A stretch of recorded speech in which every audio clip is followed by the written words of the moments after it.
Welcome back everyone to a video, and today we're talking about Caleb Williams and the Bears offense and just the unfortunate reality that is this season. They had a lot of hype going into this year. I know I was definitely on board with that. I want to kind of talk about why they may be performing the way that they are, which is pretty lackluster, I think is the best word to kind of describe it.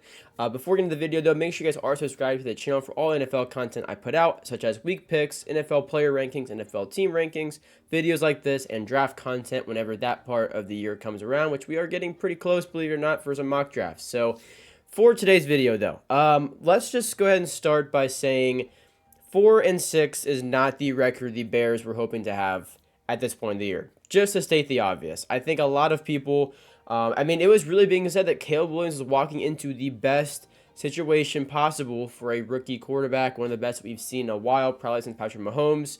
People are even arguing even over Patrick Mahomes. But despite that, people still, and I got comments, that's kind of like what I'm referring to when I say people, I still had comments of people not really being sold on Caleb Williams as a player, and just for the Bears this year. Now, for me personally, if you can go back to all my offseason videos, I thought they would be really good. I think I had the Bears coming in third. I believe I had them coming in 2 games behind the Lions, 1 behind the Packers, and then 2 above the Vikings, which obviously that's not going to be correct, at least as of right now. But again, I was definitely on board with this. When you looked at the moves they made, as far as getting Keenan Allen, bringing him in, bringing in DeAndre Swift, that Panthers trade to get DJ Moore, you still had him there, who he looked very good with Fields whenever Fields was still there as well. So it all was really kind of coming together where all the Bears had to do was just drop in the quarterback of their choice, and they should have been able to take off. They have a great defense. The concern was offense. It was finding stability here, and it's been rough. Now, I like to always say that stats do not tell the whole story. The stats do not give context to why these numbers are the way that they are. However, I still like to have them up here just for you guys and myself to be able to refer to as we're talking about this stuff. But just so we're all clear, no, I'm not going to base every single one of my opinions or how I see the struggles based off of these numbers. I like these for references, not for the sole reason, just so we're clear there.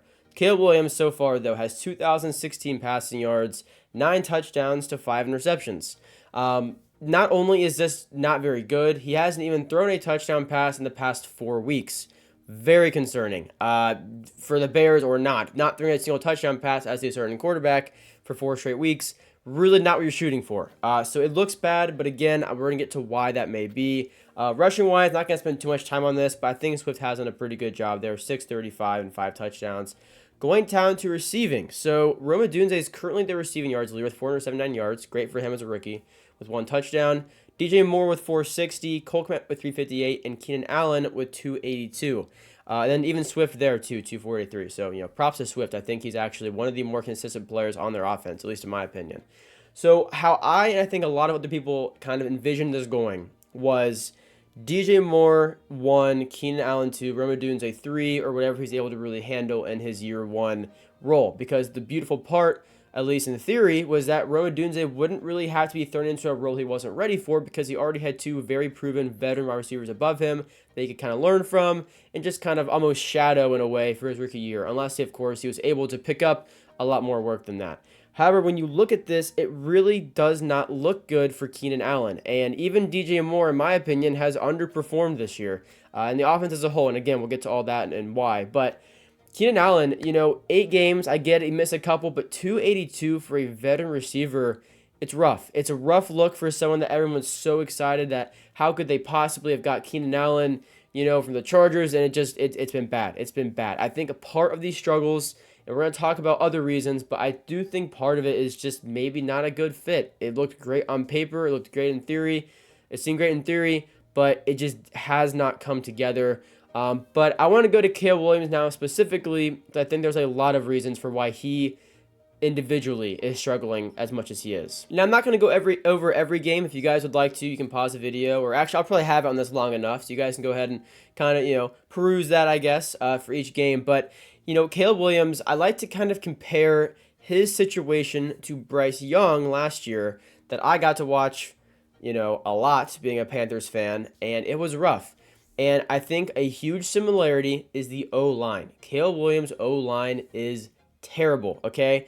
And I saw this somewhere, I can't remember where, but I'm going to kind of use this rule as well. Okay, for anyone that wants to trash Caleb Williams and say how bad he's been and how he can't do this and can't do that, if you can name 3 of his offensive linemen starting for him each week, then you can do that without looking it up. If you can't, then you probably shouldn't be able to trash him because this guy, he's pressured on like almost every throw he has. It's incredibly similar. If we go back to last year with the Panthers, not only was Bryce Young undersized, but he was forced out of the pocket a lot.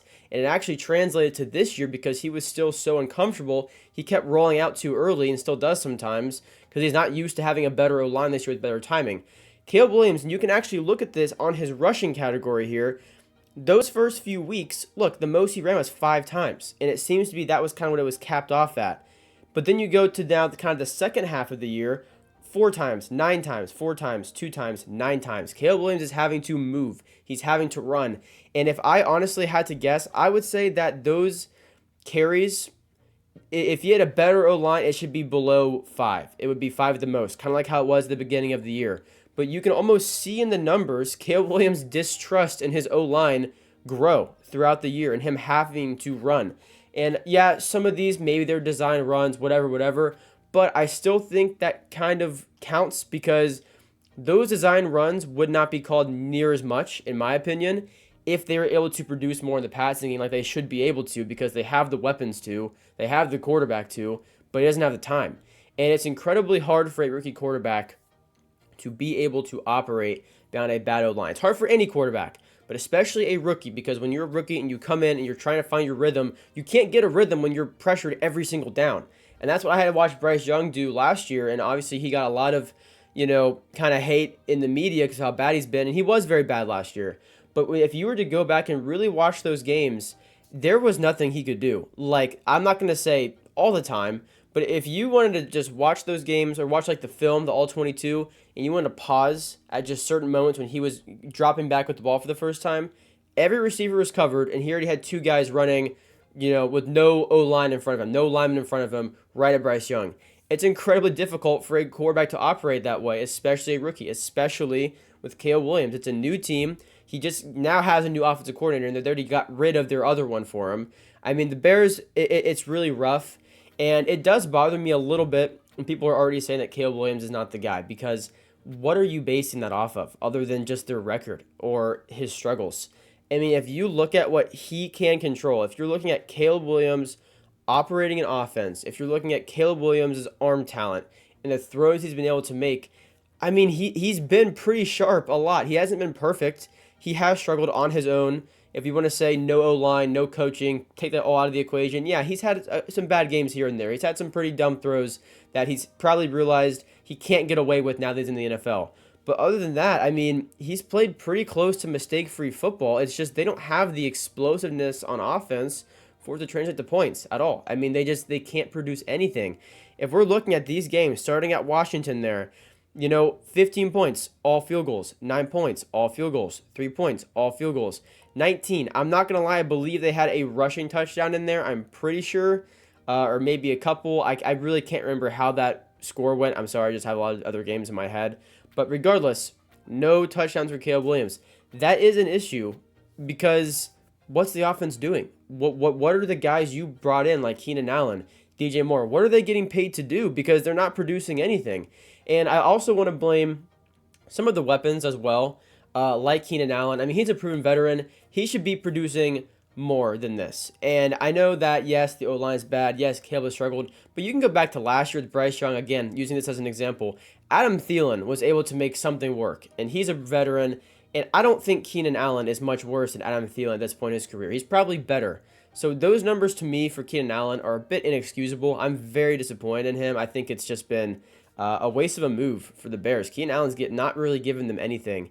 And again, you can point to the coaching. It's poor coaching. It's poor play calling. And it is. It really is. It seriously seems to me like this is an almost exact copy, not as bad record-wise, but an almost exact copy as what happened in Carolina last year. Is the perfect storm of a bad O-line, a struggling rookie quarterback, and bad coaching. And when it all comes together like that, there's just not much your offense can do. This is what happens when all that comes together. No points for your rookie quarterback, who is supposed to be a very big favorite for Offensive Rookie of the Year, and he hasn't had a touchdown in the last 4 weeks. It's sad to me because I do think Caleb Williams is going to get a lot more hate for this than he deserves. If you go back to some of their easier opponents, I'm not going to base it on easier opponents because it is a little skewed technically. But Carolina, I mean, yeah, they're pretty bad. Not a great D line, so not a ton was really asked of the Bears' offensive line. But Caleb Williams operated the offense very well. I mean, 9 incompletions, no interceptions, 300 yards, 2 touchdowns. I mean, there's not much more he can do. That was a very clean game. Huge win for the Bears. You want to go back to the Rams even. 1 touchdown, 157 yards, 17 completions, 23 attempts. The one thing you can really take away from this, if I'm a Bears fan and I'm looking at this and saying, okay, I'm not going to say the season's washed, but a massive turnaround would be needed to make this anything, noteworthy in the postseason. You can at least say, despite all the pressure Caleb Williams has faced, I mean, he's only turned the ball over once after week 3, which is pretty good. That's really, really good, in my opinion, as far as mistake-free football goes. I mean, even the Cardinals, that offense did nothing. He threw the ball 41 times, didn't turn the ball over. He threw the ball 30 times against the Patriots, didn't turn the ball over. So you got to look for those silver linings, at least in my opinion, because Caleb Williams really is not a bad quarterback. I will stand on that. He's in a bad situation, and for whatever reason, some people just really hope these rookies fail. And whenever they struggle, people like to just pile on and say all this stuff. But really, I really think Caleb Williams is doing as much as he possibly can in his first year. I mean, the guy had to learn an NFL offense. He had to adjust to the new speed and everything else that every quarterback has to do, except behind a bad O-line with bad offensive play calling, an underwhelming, veteran wide receiver that they brought in. Even DJ Moore, I'd expect better from him. He seems to get in his head a little bit, get down, and not give as much effort, which is really unfortunate. But again, the talent is there. The talent is on this roster. It's just, maybe you're not as close, but still, again, silver linings. Rome Odunze, he's been very good. At least in my opinion, he's been not talked about as much as he probably should be. You can definitely look to him and say, okay, next year, yeah, maybe Keenan Allen really isn't the move for us. Maybe he's not a good fit. Maybe he is at this tail end of his career. I think you're pretty confident keeping DJ Moore around, who you re-signed, Rome Odunze, and then, maybe a free agent signing after that. Maybe you draft another wide receiver. There's a lot of things you can do rather than, oh my gosh, Caleb Williams, huge mistake because our supporting cast is perfect. It can't be their fault. No. In my opinion, the Bears need to really change up their offensive coaching staff. I think they already did. They did get a second offensive coordinator already into Caleb Williams' first year, which is just awful by Chicago to even be in that situation in the first place. Do you get rid of your head coach? I don't know. In my opinion, I wouldn't be totally against the idea because I think you just need something new here. You have a new quarterback. Eberflus has not proven to do anything as a head coach. In my opinion, I think the entire team would benefit from a fresh start there as far as the coaching staff goes with head coach and all. I know they got a different offensive coordinator who's already out, but still, looking at this, it's very discouraging. It's very disappointing. I do feel bad for Bears fans because they gave the Panthers fans a lot of crap, I'm not going to lie, but it was a bad trade. I understand them, hyping up their quarterback, making fun of the Panthers for being so bad. I get it. It was totally deserved because the Panthers were so stupid to do that trade, but you got to capitalize. You got to make it mean something. You can't, do all this stuff and then have it mean absolutely nothing. 4-6 it's not what you want. I think it would be really, really encouraging if they could go 9-8. Which is 5 wins and 2 more losses the rest of the year. Is that realistic? I don't really know, but I think if they could just have something different on offense from what we've seen with their struggles this year, I think it'd be very encouraging, but I don't know. I feel for Caleb Williams. I really do not put a lot of this year on him. He has not been perfect at all, but it does not take much to just go on Twitter, go watch the games, go to YouTube, go to whatever and watch Caleb Williams this year. He has highlight-worthy plays. He's had plays that were dropped. He's had plays that were called back. He's had plays that were really good but didn't amount to anything because he probably got sacked later on that drive and they probably had to take 3 points. So I think it is very important to know the context behind these numbers. I don't think it's fair to sit there and just go, oh my gosh, Caleb Williams, 16 for 30, only 120 yards and no touchdowns against the Patriots. Wow, this dude's terrible. Yeah, it doesn't look good.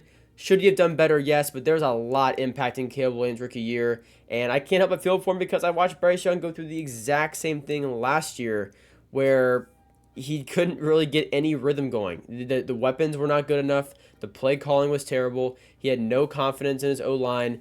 It was just really bad. And now I think we're watching that part too with Caleb Williams this year. So, in my opinion, Bears, get what you can out of this year. Get Caleb Williams to be just however confident he can be at this point. I mean, he's on pace to be sacked for like the third or second most times in NFL history. So it's pretty bad. But I think he's got to be patient, which is another, kind of rock in the way, I guess. It just sucks for Bears fans. They feel like they're always either that close or just really bad, but on the way up. I do think this is a new start for them. It just might mean they're a bit further away than what we thought. But to be fair, they're also in a really tough division. So a lot was asked of them this year. But yeah, I don't know. From here, in my opinion, finish strong. Look at offensive weapons in the offseason and the draft, especially O-linemen. I mean, you have to have O-linemen. I would be okay if they spent their first 5 picks of the draft on O-line at this point. But no, seriously, this roster is good enough. Well, sorry, this defensive roster is good enough. There's talent on the offensive side, but it does need some tweaking. But again, I think Caleb Williams is the answer. Don't give up Chicago. I think this is your guy. But try and give Caleb Williams a little bit of credit here. A lot's been stacked against him. So that's gonna do it for the video. Make sure to subscribe down below if you guys did enjoy. Let me know down below what you think of Caleb Williams. Do you think he's excused a bit for this year, or is a lot of this actually his fault? Let me know down below. I will of course be reading all those comments. Thank you guys for watching. I do really appreciate it. I'll see you guys in the next one. Peace out.